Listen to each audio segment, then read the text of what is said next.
भगवते वासुदेवाय। ओम नमो भगवते वासुदेवाय। ओम नमो भगवते वासुदेवाय। ओम नमो भगवते वासुदेवाय। ओम नमो भगवते वासुदेवाय। ओम नमो भगवते वासुदेवाय।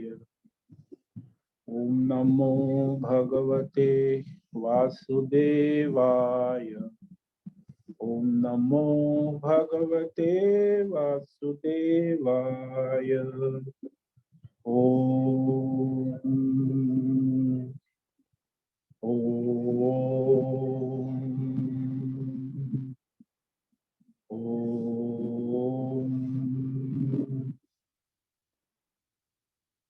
ओम श्री परमात्मने नमो नमः। ओम गणपतये नमो नमः। ओम ऐं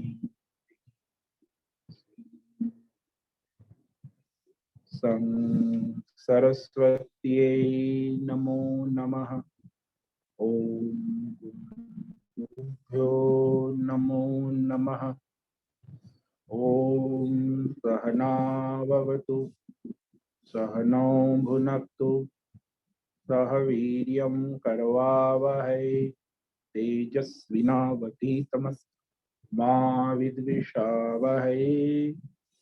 ओम शांति शांति शांति। सदाशिव समारंभां शंकराचार्य मध्यमाम् अस्मदाचार्य पर्यन्तां वंदे गुरु परंपरा। वंदे गुरु परंपरा। ओम पार्थाय प्रतिबोधितां भगवता नारायणेन स्वयं व्यासेन ग्रथिता पुराणं मध्ये महाभारत अद्वैतामृतवर्षिणीं भगवतीं अष्टादशाध्यायिनीं अम्ब त्वामनुसन्दधामि गीते भवद्वेषिणीं गीते भवद्वेषिणीं। आप सभी को ओम नमो नारायणाय। ओम तत्सत। ओम ओम ओम। आज ये परमेश्वर में दिव्य भव्य दिन हमें ईश्वर की कृपा से मिला है, तो इसे हम अपने तन मन धन जन के द्वारा परमात्मा की सेवा में समर्पित करें। आज का दिन विक्रम संवत 2078 नवमी तिथि, ज्येष्ठ मास, कृष्ण पक्ष, ग्रीष्म ऋतु, और आज गुरुवार है। ईस्वी सन 2021 3 जून 2021 सुबह के 7 बजने वाले हैं। यहाँ ऋषिकेश, उत्तराखंड, हिमालय, भारतवर्ष, यहाँ का जो न्यूनतम तापमान है वह 18 डिग्री और दिन का अधिकतम तापमान 32 डिग्री। अभी 7 बजे 20 डिग्री तापमान चल रहा है और वायु की गति 3-4 किलोमीटर प्रति घंटा चल रही। तो यहाँ ऋषिकेश से हम स्वामी उत्तमानंद सरस्वती, भगवद गीता के आचार्य शिष्य स्वामी चिन्मयानंद सरस्वती महाराज कैवल्याद्वैत शंकराचार्य परंपरा से शिक्षित दीक्षित भारतीय वैदिक सनातन हिंदू धर्म परंपरा अनुसार संपूर्ण भगवत गीता ज्ञान यज्ञ ऑनलाइन जूम व्याख्यान माला के अंतर्गत भगवत गीता अध्याय 7 ज्ञान विज्ञान योग प्रस्तावना करेंगे। पहले श्लोक से प्रारंभ करेंगे। वर्ण शब्द वाक्य पंक्ति श्लोक प्रमाणतः श्लोक संगति अध्याय संगति संधि अन्वय शब्दार्थ वाक्यार्थ भावार्थ रहस्यार्थ समेत शांकर भाष्य अष्टाचार्य टीका टिप्पणी तत्वार्थ सहित परमेश्वर कृपा से परमात्मा प्रीत्यर्थम संस्कृत एवं हिंदी में सरल व्यावहारिक पवित्र सटीक दिव्य व्याख्यान करेंगे। आप सभी श्रवण साधकों को ओम नमो नारायणाय। कृपया आप श्रद्धा भक्ति ध्यान पूर्वक यह श्रवण साधना करें।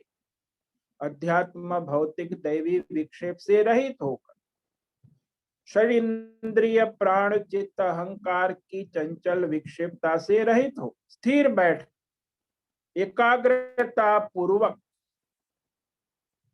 भगवद गीता श्रवण साधना करें। बाद में इस पर बार बार मनन चिंतन अभ्यास बारंबार बारंबार करें। इसे अपने वर्तमान जीवन में अपनी योग्यता के अनुसार चरितार्थ करें। इस प्रकार अपना स्वयं का और सबका परम कल्याण करे करे करे। ओम तत्सत। ओम ओम ओम।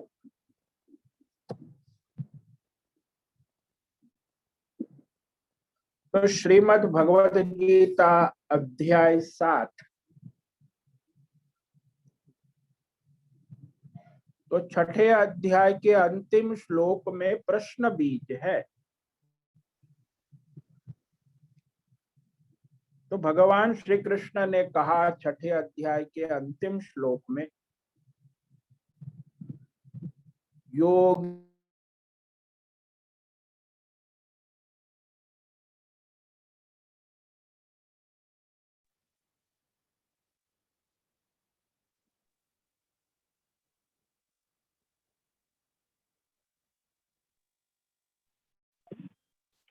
स्वामी जी आप म्यूट हो गए हैं।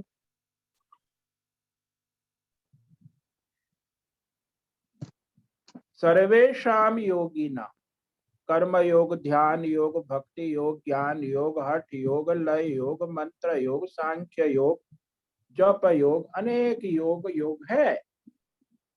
तो सभी प्रकार के योगों में जो परमात्मा में श्रद्धावान है श्रद्धा दृढ़ श्रद्धा निश्चयात्मिका बुद्धि शास्त्र वेद वाक्य परंपरा में श्रद्धावान योगी हो जिसको कोई संशय नहीं है वो श्रद्धावान होता है। संशय आत्मा श्रद्धावान नहीं हो। और जिसका मन बुद्धि परमात्मा में लगे है अंतरात्मना मदगतेन निरंतर भजते भगवान की सेवा में लगे हैं सुबह से शाम शाम से सुबह। तो चिंतन ध्यान सेवा उपासना भक्ति तो वह निष्काम ईश्वर समर्पित परमेश्वर समर्पित योगी में युक्त तमः भगवान कहते मेरे लिए परम श्रेष्ठ मान्य है। तो वह योगी परम श्रेष्ठ है जो श्रद्धावान है जिसकी मन बुद्धि चित्त परमात्मा में निरंतर लगे है और जो वाणी और शरीर के द्वारा निष्काम सेवा करता है, भजता है, निष्काम भाव से भजता है। ज्यादातर योगी लोग सकाम ही होते हैं, निष्काम तो दुर्लभ है हीरो की तरह। तो निष्काम योगी जो है वो भगवान को श्रेष्ठ मान्य है। अब ये जो अध्याय है इसमें भगवान ने आगे भी कहा, तस्मात् योगी भवार्जुन, तुम निष्काम योगी बनो तत्काल। ये भगवान ने प्रेरणा दी, आज्ञा दी, आदेश दिया। तब योगी भगवान को समर्पित होना है। तो भगवान कौन है, वो ईश्वर कौन है, वो परमात्मा साकार निराकार, उसकी क्या शक्तियां है, उसको समर्पित आप सेवा कर रहे। तो करने के लिए उसकी योग्यता महिमा तो जाननी। जैसे कोई मनुष्य होता है अपने मालिक की सेवा करता है तो मालिक की महिमा जानता है कि मालिक है और उनकी मैं सेवा करता हूं। अब मालिक कौन है, मालिक को देखा नहीं, जाना नहीं, पहचानता नहीं है, तो उसकी महिमा भी उसे ज्ञान नहीं है, तो मालिक की सेवा ठीक से नहीं कर पाए। इसीलिए भगवान को जानकर उसके तत्व को वह उसकी सेवा भक्ति ध्यान करेगा कि मैं उस भगवान का सेवक हूं। जो कौन है, वो भगवान कोई सामान्य चीज नहीं है, ईश्वर। आप लोग सब नौकरियां करते करते सरकार की, एलडीओ की, इसकी उसकी, कभी ईश्वर की नौकरी सेवा का क्या महिमा है वो अब जानो। संसार की नौकरियां तो एक सामान्य है, व्यावहारिक, लेकिन ये ईश्वर की नौकरी करने वाला, और वो ईश्वर कौन है जिसकी आप नौकरी सेवा करने के लिए तैयार हुए, वो कोई ईश्वर सामान्य नहीं है। आप लोग भारत सरकार की नौकरी मिलती है तो भी बड़े खुश हो जाते। यहाँ एक विद्यार्थी जो वहाँ इंटरनेशनल स्कूल में उसको नौकरी लग गई 32,000, तो बड़ा खुश हो गया कि 32,000, इंटरनेशनल स्कूल, वहां रहने का खाने का सब इंटरनेशनल। तो वह नौकरी के लिए उत्साह से जाते कि भाई वहां नौकरी करेंगे 8 घंटा। अब ऐसा उत्साह भगवान की नौकरी में नहीं दिखाई देता। भगवान सैलरी नहीं देता, भगवान क्या नहीं देता, सब देता है, फिर भी उसकी सैलरी का आपको पता ही नहीं कि भगवान क्या सैलरी देता है। तो ये विवेक करने के लिए, यह भगवान जिसकी आप सेवा करने को कहा कर्म योग के द्वारा, तो वह भगवान कौन है, वो भक्त कौन है, वो भक्त का स्वरूप क्या है।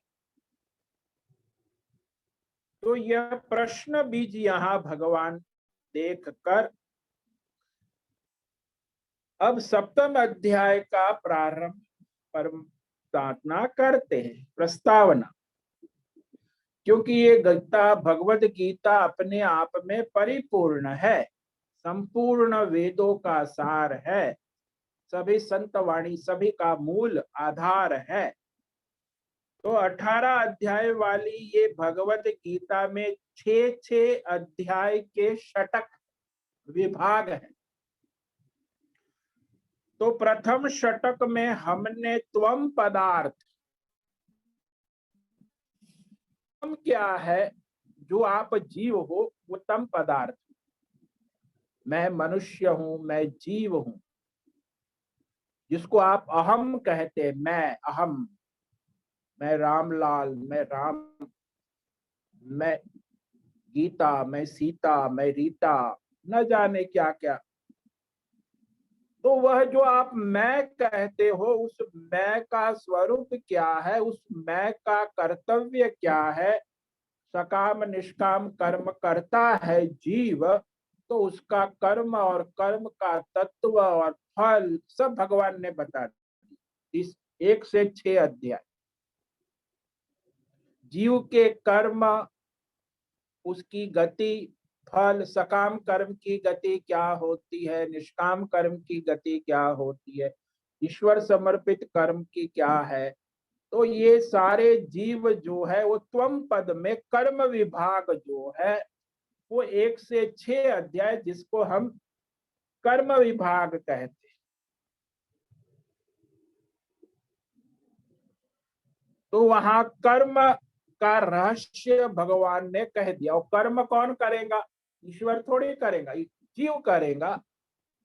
तो जीव जब कर्म करेगा, जो अहम पद है, मैं देवदत्त हूँ, मैं विष्णु देवी हूँ, तो ये सब जो आप अपने आप को जीव मानते हो, तो जीव को कर्तव्य कर्म है और उसे कर्म योग की प्रेरणा देगी भगवान।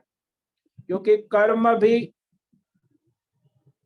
अकर्म विकर्म कहा भगवान कि भाई जो धर्म कर्म है वो कर्म है, जो धर्म से उल्टा विपरीत है, अधर्म है, वो विकर्म है। जो ईश्वर समर्पित निष्काम कर्म वो अकर्म है। जो ईश्वर को समर्पित हो रहे, जो पाप पुण्य नहीं करते, वो ईश्वर की ओर ले जाते और शुद्धिकरण करते जीव का। तो निष्काम कर्म योग जो होता है उसे अकर्म कहते हैं। सकाम में 2 है, धर्म और अधर्म। कामना से प्रेरित होकर मनुष्य धर्म भी करता है, कामना पूर्ति के लिए अधर्म भी करता है। तो सारे अधर्म मनुष्य अपनी वासना कामना पूर्ति के लिए करते हैं, और धर्म भी अपनी वासना कामना पूर्ति के। तो वहां सकाम है, अपनी अपनी कामनाएं वासनाएं है। और निष्काम कर्म जो है वो ईश्वर समर्पित है, उसमें कोई अपनी वासना कामना फल का आश्रय नहीं, ईश्वर का आश्रय लेकर अपना कर्तव्य करने योग्य कर्म करते। तो ये विभाग जो है 1 से 6 प्रथम षटक, उसे कहते त्वम पदार्थ शोधनम। द्वितीय षटक यानी 7वें अध्याय से 12वां अध्याय तत्प्रधान निष्ठ है। तत् यानी ईश्वर, साकार निराकार, ईश्वरीय तत्व। तो वह ईश्वरीय तत्व जो है उसकी उपासना आराधना करने वाला भक्त कौन है, भक्ति उपासना का रहस्य क्या है, वो साकार ईश्वर का तत्व क्या है, वो निराकार ईश्वर का तत्व क्या है। तो ये समस्त ईश्वरीय भक्ति का रहस्य यहाँ अध्याय 7 से 12 तक। इसे उपासना कांड भी कहते हैं, भक्ति योग भी कहते हैं, भक्ति विभाग भी कहते हैं। तो पहला विभाग कर्म कांड है, कर्म विभाग। अब ये है उपासना विभाग, ईश्वरीय उपासना।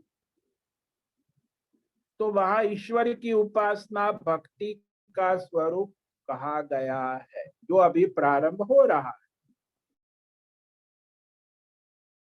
से परम तत्व परमात्मा यानी ये जीव और ईश्वर दोनों का एकत्व परमेश्वर में है, तो वह भगवतमय होने की रहस्यमय ज्ञान विज्ञान जो है वो ज्ञान योग विभाग है।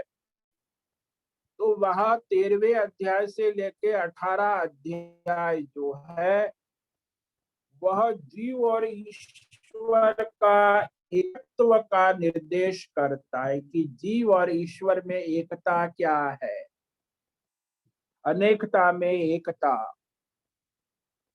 तो अनेक में एक को जानना और एक में अनेक की अनुभूति करना, तो वह ज्ञान योग ज्ञान विभाग है। तो इस प्रकार 3 षटक है।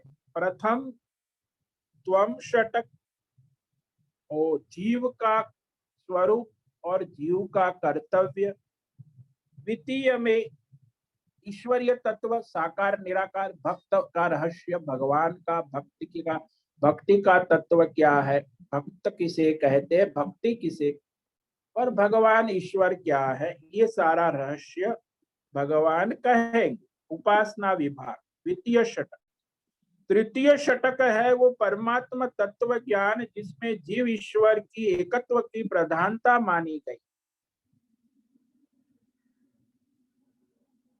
तो यहाँ अब सप्तम अध्याय में भगवान जो है ईश्वरीय तत्व परमात्मा तत्व का स्वरूप क्या है, वह ईश्वर किस प्रकार का है, साकार निराकार बहुत सारी बातें हैं, तो भगवान उसके बारे में कहेंगे कि साकार क्या है निराकार क्या, और फिर ये भी बताएंगे कि वह भक्त किसे कहते हैं, भक्त के लक्षण क्या हो,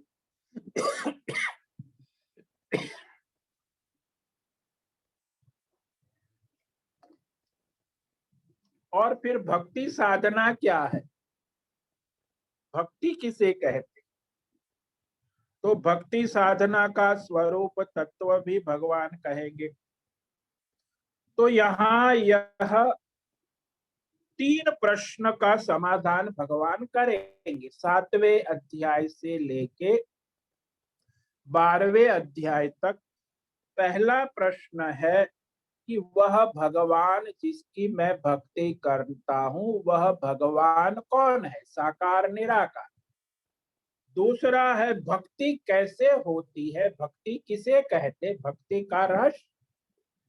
और तीसरा प्रश्न है भक्त किसे कहते हैं, भक्त का स्वरूप क्या है, भक्त का तत्व, भक्ति का तत्व और भगवान का तत्व।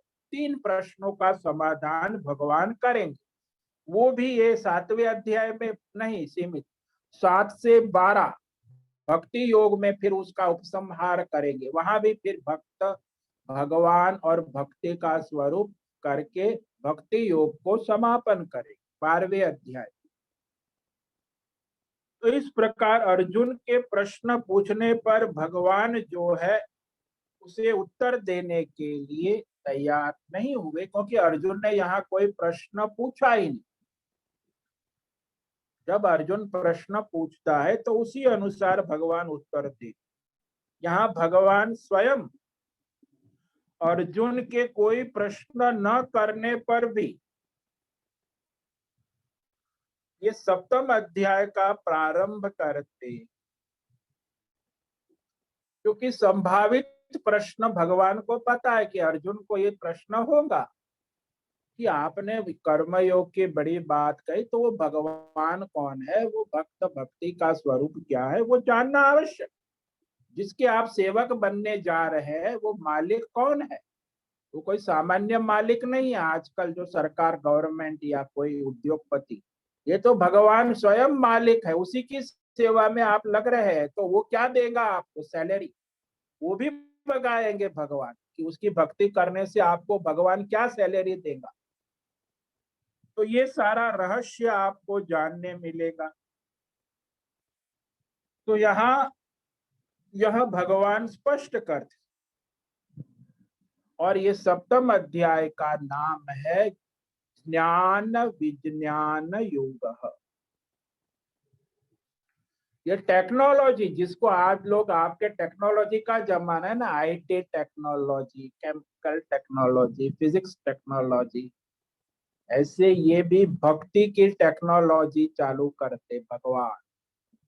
और इस टेक्नोलॉजी को आजकल कई संस्थाएं बेचती है और करोड़ों अरबों का व्यापार करती, लेकिन उसका भगवत भक्ति नहीं होती। तो ये भक्ति की टेक्नोलॉजी भी बिकती है और खरीदने वाले भी लाखों करोड़ों है, निष्काम नहीं सकाम। तो ये निष्काम भक्ति की महिमा भगवान कहेंगे। तो ज्ञान मतलब अनेक संसार में 27 तत्व है और उस सारे तत्वों में एक परमात्मा की सत्ता को जानना कि एक ही परमात्मा सर्वत्र संसार का संचालन करते हैं। अनेकता में एक परमेश्वर की सत्ता को जानना इसे ज्ञान कहते। और एक परमेश्वर में अनेक तत्व जो है उसका अनुभव करना कि अरे ये तो सब भगवान है, पृथ्वी अग्नि जल वायु ये तो सब परमात्मा है, ये पेड़ पौधा बीज वृक्ष, ये असुर दैव सज्जन दुर्जन, तो ये इधर परमात्मा की माया है। वो गुंडे है जेल में, कल हम वीडियो देखते 4-5 गुंडे को जेल में रखा हुआ, तो बड़ी मस्ती में थे। तो देखो ये गुंडे भी देखो जेल में मौज मस्ती करते हैं, तो जेल के अंदर बंद है, तो वो फिर बाहर निकलेंगे फिर गुंडागिरी करेंगे, तो वो भगवान की माया है, मौज मस्ती। तो उन्हें कोई राग द्वेष नहीं कि भाई ये गुंडा है, ये संत महात्मा, ये धर्मात्मा है, ये अधर्म, क्योंकि सब में एक ही परमात्मा की अनुभूति करना, इसे विज्ञान कहे। पहले जानते हैं फिर अनुभूति कर। जैसे आप लोग पहले रेसिपी जानते हैं और फिर वो मकाई का सूप आप बनाते हैं किचन, और फिर उसकी अनुभूति अपनी प्लेट में कटोरी में लेकर सिप करते हैं, तो हाँ क्या बढ़िया मक्खन वाला मकाई का सूप आपने टेस्ट किया, तो वह अनुभूति। तो ज्ञान और विज्ञान दोनों होता है, केवल रेसिपी का ज्ञान से पूर्ण नहीं होता, और रेसिपी की अनुभूति भी आप सिप करोगे तब होगी, तब आपका सारा कर्म सार्थक हुआ कि आपने किचन में मकाई सूप बनाया और उसका टेस्ट भी किया। तो ज्ञान और विज्ञान, पहली चीज होती है जानना, उसे ज्ञान कहते हैं, और दूसरी होती है केवल जानने से नहीं बात बनती, फिर उसकी अनुभूति करना, उसे विज्ञान कहते हैं। तो हम लोग जानते तो बहुत है, लेकिन अनुभूति कितनी करते, जितनी अनुभूति करते वो विज्ञान है। तो इस प्रकार यह ईश्वरीय ज्ञान विज्ञान योग जो है भगवान प्रारंभ करते। भक्ति कैसे करे, किसकी करे, कैसे करे, भक्त कैसे बने, उसमें क्या क्या विघ्न आएंगे, उस विघ्न को कैसे दूर करे, ये सारा भक्ति का रहस्य भगवान ज्ञान देने जा रहे हैं।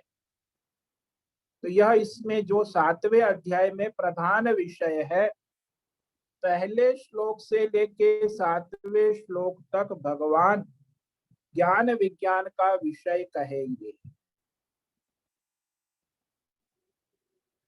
फिर 8 से 12 संपूर्ण ब्रह्मांड में सर्वत्र मूल कारण रूप से परमात्मा की व्यापकता कहेंगे। मूल कारण रूप से सर्वत्र भगवान की व्यापकता, व्याप्ति, व्यापक, तो ईश्वरीय तत्व की व्याप्ति, व्यापकता का कथन 8 से 12 श्लोक में कहेंगे।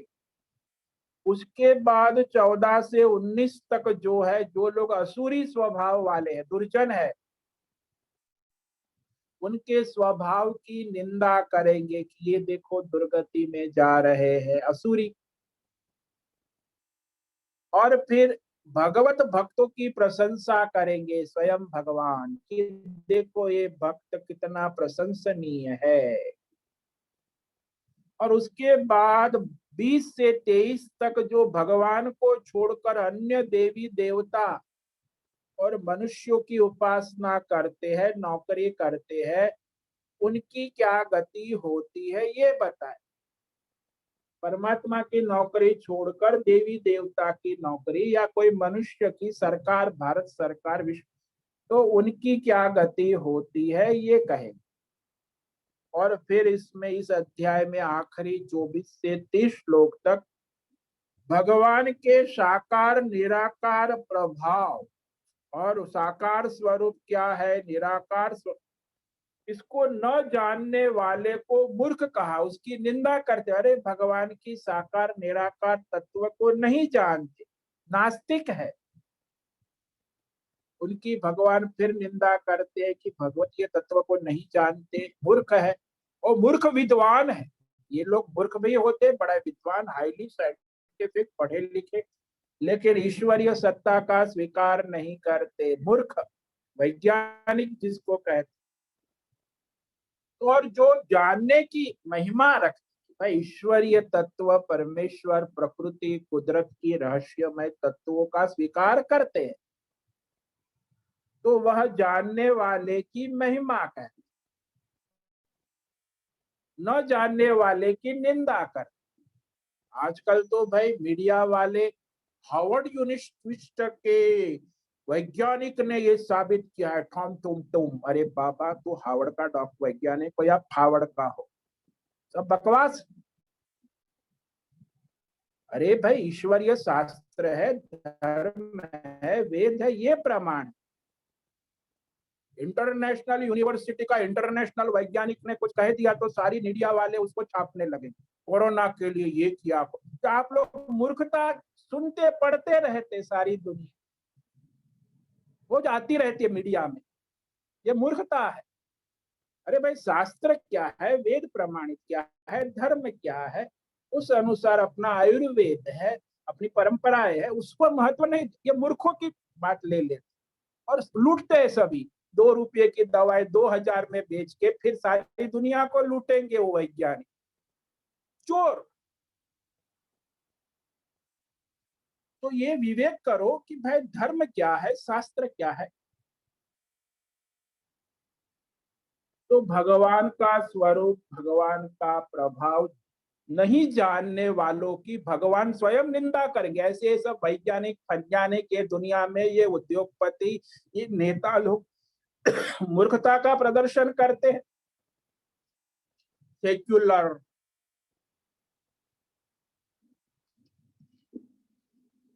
अरे भाई ईश्वरीय सत्ता है तो यह जानने वाले की भगवान महिमा कहे। तो अब आज जो है प्रस्तावना कर दी है 7वें अध्याय की, तो अब पहला श्लोक संक्षेप में आज कहेंगे। इस पहले श्लोक पर व्याख्यान कल करेंगे। ओम श्री भगवानुवाच मय्या सक्तमना पार्थ योगं युञ्जन् मदाश्रयः असंशयं समग्रं माम् यथा ज्ञास्यसि तशृणु। श्री भगवान उवाच, स्वयं भगवान कहते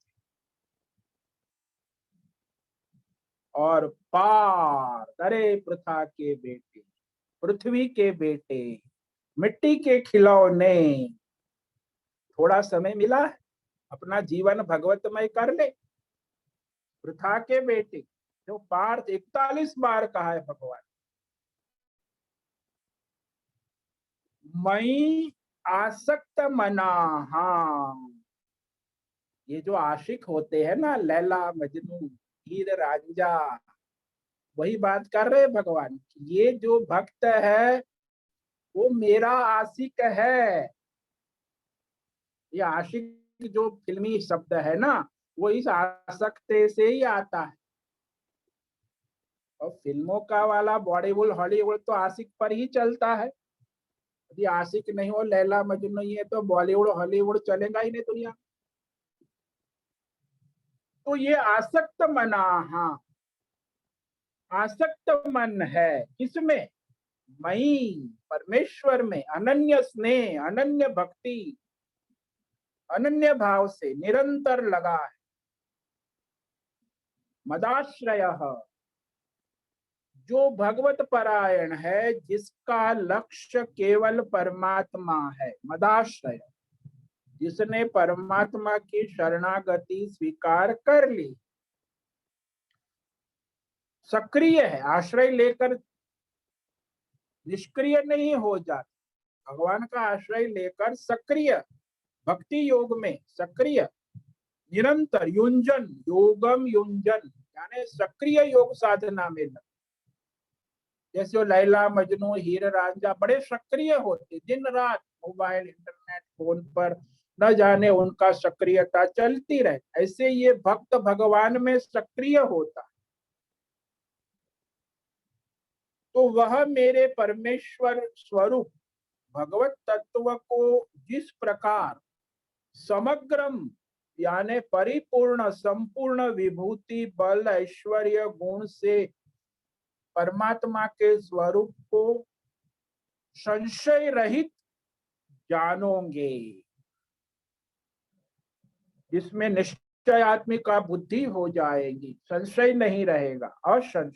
असंशयम ज्ञास्यसि, बिना संशय निश्चयात्मिका बुद्धि पूर्वक तुम जान लोगे उस भगवत रहस्यमय तत्व भक्ति भगवान और भक्त को। तुम सुनो, भगवान का तत्व क्या है, भक्त का स्वरूप क्या है और भक्ति का स्वरूप क्या है। किसे कहते हैं भक्ति, किसे कहते हैं भक्त, किसे कहते हैं भगवान, ये सब मैं कहने जा रहा हूं।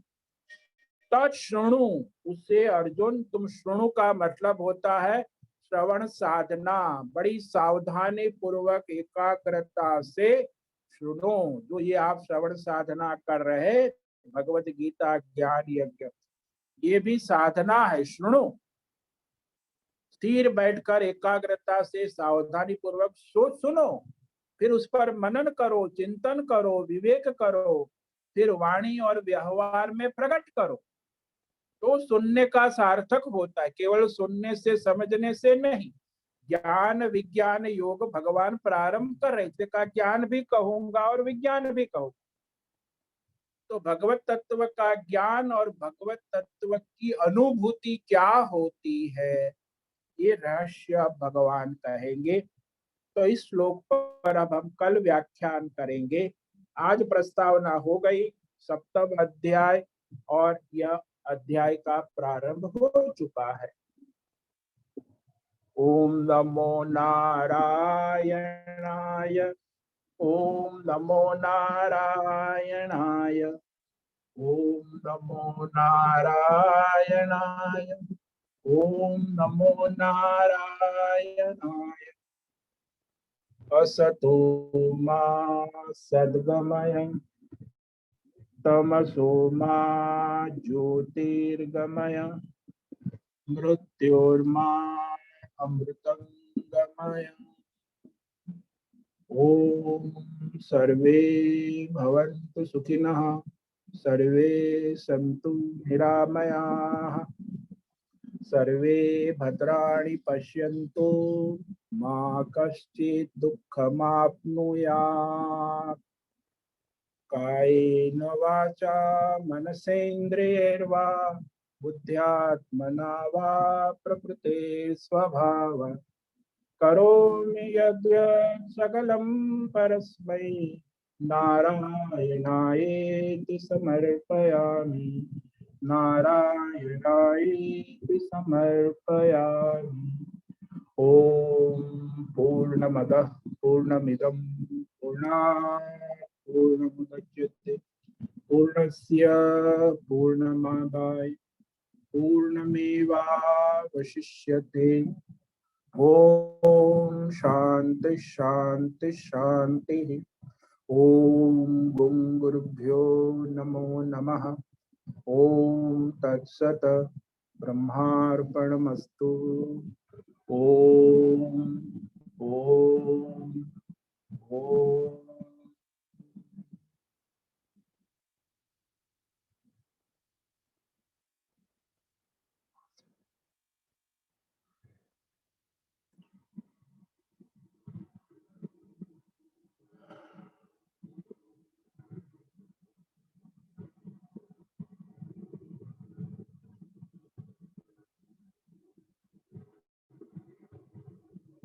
हरिओम स्वामी जी।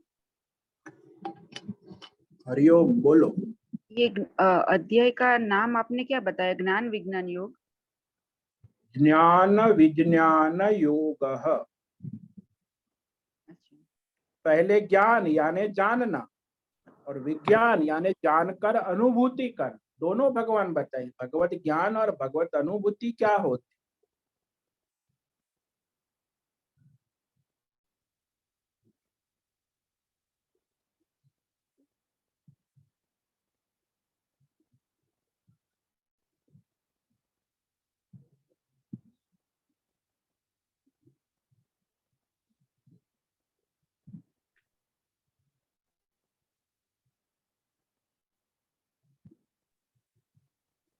बोलो, कोई हरिओम हरिओम स्वामी जी।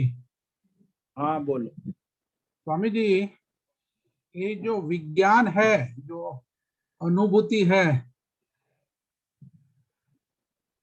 ये इसमें भी स्थूल सूक्ष्म और व्यष्टि समष्टि हो सकती है ना?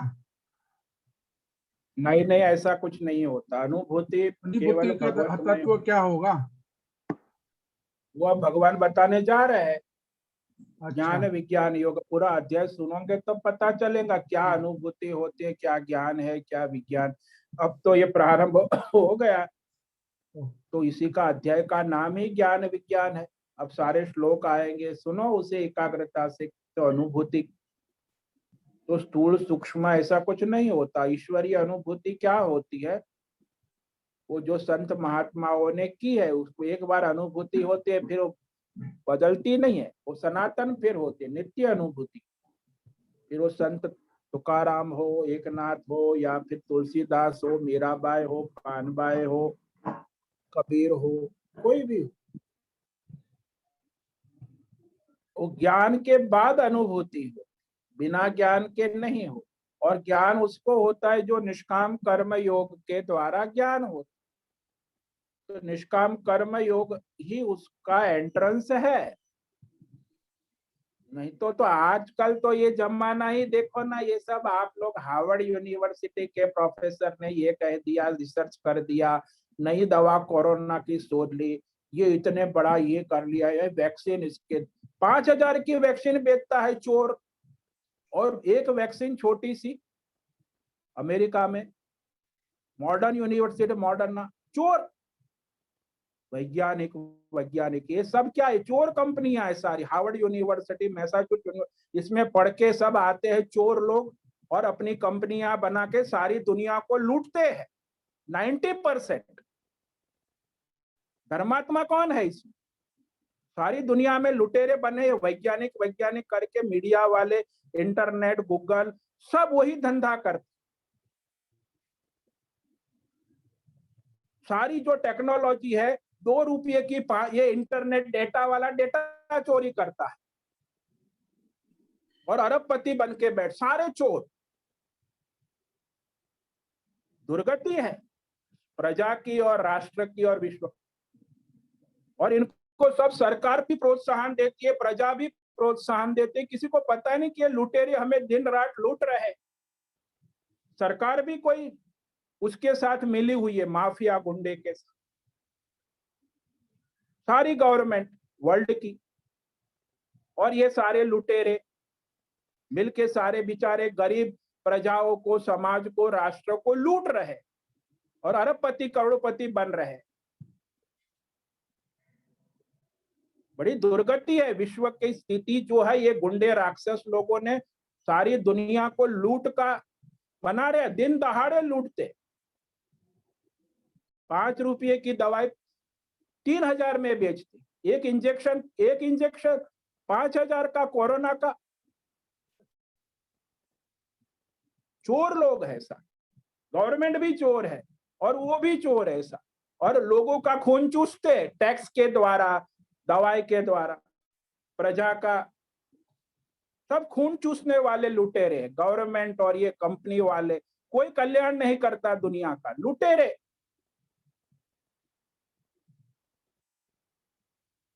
अनुभूति, ईश्वर की सत्ता, प्रकृति, कुदरत, ये सूर्य भगवान अभी सुबह प्रकट होकर देखो, कभी उनकी महिमा, उनकी क्या वैल्यू है वो कुछ पता ही नहीं।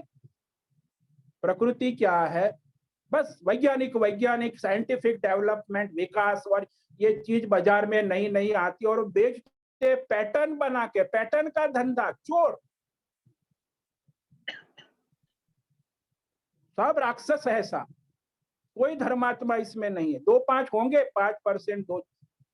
सारी दुनिया ये राक्षस लुटेरों ने ठेका लेके सब बैठ गए हैं, माफिया लूट रहे हैं दुनिया को। बेचारे गरीब African country, American country, Bharat में भी भारत के गरीबों का क्या हाल है। ये सब लुटेरे कंपनियां अपना माल बेचते। अब ये सब इंटरनेट डेटा चोरी करके गरीबों का पैसा खून चूसता है और मैसेज भेजता है वापस कि आपका डेटा, अरे मैंने डेटा यूज ही नहीं किया, तू मैसेज दे रहा है मुझे 50% डेटा यूज हो गया, चोर। अरे मैंने सुबह से कुछ यूज ही नहीं किया और तू मुझे मैसेज दो पे आज आपका 50% डेटा यूज हो गया है, अब 50% बाकी। अरे चोर, डेटा चोरी करता है, अरबपति बना है, गरीबों का खून चूसता है, पूरे भारत के 30 करोड़ लोगों का खून चूसता है और बड़ा इंटरनेशनल वर्ल्ड में बड़ा अरबपति बन के बैठा है। इनको तो फांसी देनी चाहिए, खुलेआम लुटेरे, सारे चोर। और गवर्नमेंट भी चोर, गवर्नमेंट के अफसर भी चोर, वो सब मिले हुए, सारी खिचड़ी। गवर्नमेंट ऑफ इंडिया चोर, उसके सारे अफसर चोर, और ये गवर्नमेंट कंपनियां सारी जो टैक्स में चोरी करती है, ये कंपनियां जो है 50,000 करोड़ कमाती है तो 500 करोड़ टैक्स देती है, उसमें भी चोरी करते हैं, टैक्स भी गवर्नमेंट को नहीं देते, चोर। 50,000 करोड़ का धंधा करेगा, 500 करोड़ रुपीस केवल टैक्स देगा गवर्नमेंट। ये अंग्रेज कंपनी, ये अमेरिकन कंपनी, जर्मन कंपनी, विदेशी कंपनी, स्वदेशी कंपनी, सारे लुटेरे लूट ही रहे हैं। कोई मानवता नाम की चीज ही नहीं है, दया करुणा की, मानव इंसान है, ईश्वर है, प्रकृति है, धर्म है। इसको विकास कहते हैं, विनाश है, कोई विकास नहीं। मानवता का विनाश, धर्म का विनाश और दुर्गति।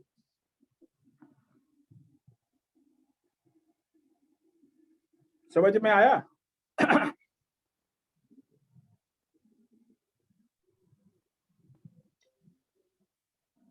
हाँ स्वामी जी, ये विषय बड़ा विषय है, दुर्गति का विषय।